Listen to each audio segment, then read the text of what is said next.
Hello and welcome. I'm Carol DeChaine. I'm an intuitive, a spiritual guide for practical matters, and also a Marconics multidimensional energy practitioner and teacher. This month, it's all about forgiveness. Sometimes we don't know why people do things to us, why things happen, and we may hold things in our heart that are negative, that turn into bitterness. So when I put as the title of this, Why Forgiveness, you may already know why. But sometimes we don't know how because there are things out there that seem unforgivable. And I'm going to talk about that next week. But for right now, why forgiveness? Sometimes when things happen to us, we just don't understand why. Why did someone do this to me? Why did this happen? Why? And that's a big question for people who have issues around forgiveness. And then it's like, why should I forgive? Why do I need to forgive somebody? Because forgiveness doesn't mean you condone what they did, or that person shouldn't pay for what they did. They should, if they did something illegal or something horrible, they need to pay for it. They need to go through and have the justice done. And that is something that they will learn more from than from you going, oh, I'm magnanimous and I forgive you, even if it seems unforgivable. Forgiveness is for you. It's for yourself. It's not for the other person. Because let me tell you, you don't forgive somebody unless you out and out do something about it. The other person could care less. They don't know that you don't forgive them for something. They may not even know what they did that you feel you need to forgive them for. It could be a slight on a text or an email that you read the wrong way and they had no intention of hurting you, but you took it that way because they're always like that. They're always complaining and criticizing, and you're going, that's just who they are. And they're going, didn't mean to do that. I didn't mean to say anything to you. So they may have no idea that you're upset with them. You might just seem snappy if you're around them, or kind of mean spirited to them. Or maybe they just don't like your energy because, like with me, I can feel energies and I go, what's the matter with that person? Are you okay? What's going on? Why don't you talk to me about what's happening? And then I kind of move into my life coaching kind of feel that I have just to find out what's going on with you.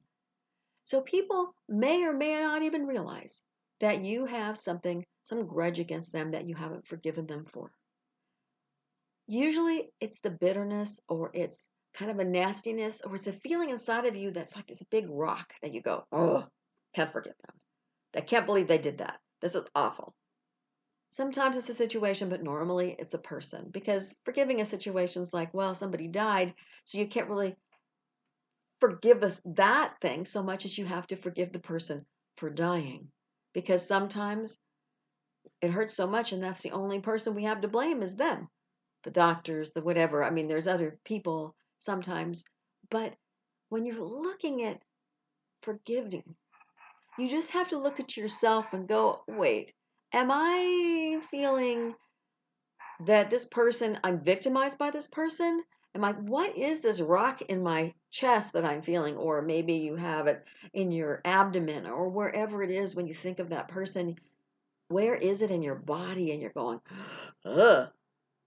So if you look at that and you go, do I want to live with that? Because if you didn't have it, how would you be? If you didn't have that rock every time you thought of that person, or the stabbing pain, or the whatever it may be, how would you feel? Forget them. Leave them out of it right now. How would you feel? Because if you can release that and disintegrate it and move it out of your system, you're not saying, come on back and treat me the same way. You're saying, I love myself enough to forgive because I'll feel better. I will feel better if I forgive them.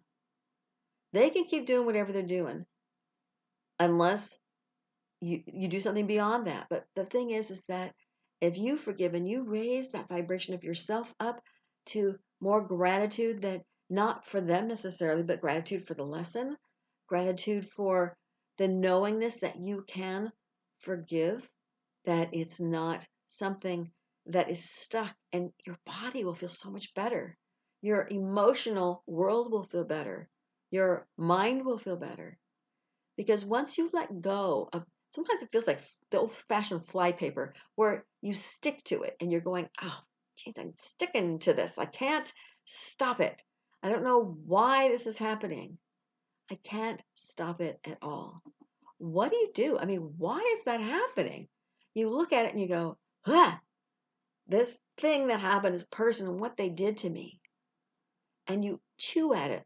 You go, ah, oh, my mom used to say, it's like a bulldog where they're constantly worrying the bone, and you're going, I got it, and they won't let it go. Or a dog that's holding on and putting their head back and forth with the toy in their mouth or something, and they're shaking their head going, ah, and you're going, let it go. Just let it go. What are you holding on to it for? We can't play if you don't let it go.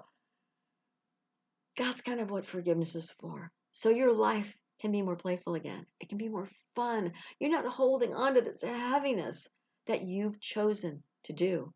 Because no matter how somebody treats you, it's your choice how you respond. You have that power within you. And if that power says, I'm putting up boundaries now because this person is not acceptable in my life, or I'll put up a wall and say, I don't want them in my life anymore, I'm taking a step away from them. But if you can forgive while you're doing that, the wall will be healing. The boundaries are healing, depending on how big of a thing you need to put up between you and the other person. But letting go of that bitterness or that raw emotion, in sometimes it takes a little time, and that's totally okay. It's like, oh, breathe through it. Let that go and just know you don't have to put up with that, the way they're treating you. That's not what forgiveness is about. It's not saying I'm condoning your behavior. It's okay that you treated me like that. That's not it at all. You need to go about what makes you feel safe, whether it's reporting them to the police, whether it's putting up a wall, just saying I'm never ever going to talk to this person again because it's just not feeding my soul. This is not a good person for me. Or whether it's you don't treat me this way anymore. I'm putting up a boundary. You do, you cross it, I'm done, or I won't be speaking with you for a while, or whatever it may be. Those are all healthy responses rather than I don't forgive you. You're horrible. You're awful. I'm going to say everything bad about you to everybody I know and tell them, I'm going to take revenge on you, instead of saying, because that can really go deep. It brings down your vibration. It gets you angry and really into that fear area. And nobody really loves being there.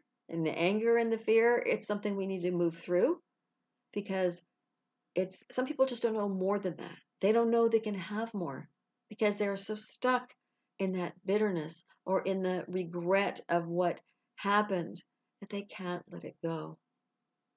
Realizing some things seem unforgivable, but if you can let go of at least the small slights to start with and go, okay. And sometimes we need to do more. And I'm going to talk about self-forgiveness this month as well. Not just forgiving others, but forgiving of self. And I'll get into that then. But just so you know, that forgiveness is something you do for yourself, not something you do for the other person. Especially if it's a parent or someone who's sick or dying and you're going, I hope they die, I hate them. When they die, if you haven't connected to them, even on a spiritual level, saying, I forgive you, I let you go, go whatever's best for you, you're going to it's going to make a difference for you. You're going to go, oh my God, I didn't do it. And now I have this feeling of regret that I never talked to them. We never worked through our stuff. Sometimes you can't work through this stuff with the person. You need to do it all on your own. And that's okay. Doing this work, doing this forgiveness work really is for you. So your life is better. So you can find the joy that you want and the life that you want, rather than as it gets more and more into your being and it kind of eats away at you, you'll end up with that bitter and that just maybe even an ulcer. It'll get into your body. You might get sick. You might hold it enough so that you end up with cancer. There are things that may happen that you won't understand why. And it's because you're holding that tight, that negativity in your body, in that emotional state that will translate into your body. So forgiveness is for you, not to condone someone else's behavior, but for you to have freedom from what has happened. And isn't that a very cool thing to have? Thank you for joining me here today. I'm Carol DeChaine. We're going to be getting more into forgiveness this month. And if you'd like to hear more, by all means, do subscribe to my YouTube channel and click on the bell notification, and you'll find that every Sunday you'll get a notification that a Joy Corner has been released, which is all about I am affirmations. And every Wednesday there is another video about various topics to help you connect to the joy that you want in your life. And if you'd like to hear more besides the YouTube videos, I also have a podcast called Living Your Limitless Life. And I will have links to that as well as my website, connecttojoy.com, below the video. So you can find out more about me, more about Marconics, multidimensional energy, and anything else that is on my website that you may want to check out. Until next week, please know that you are already enough to have that joyful, limitless life that you desire.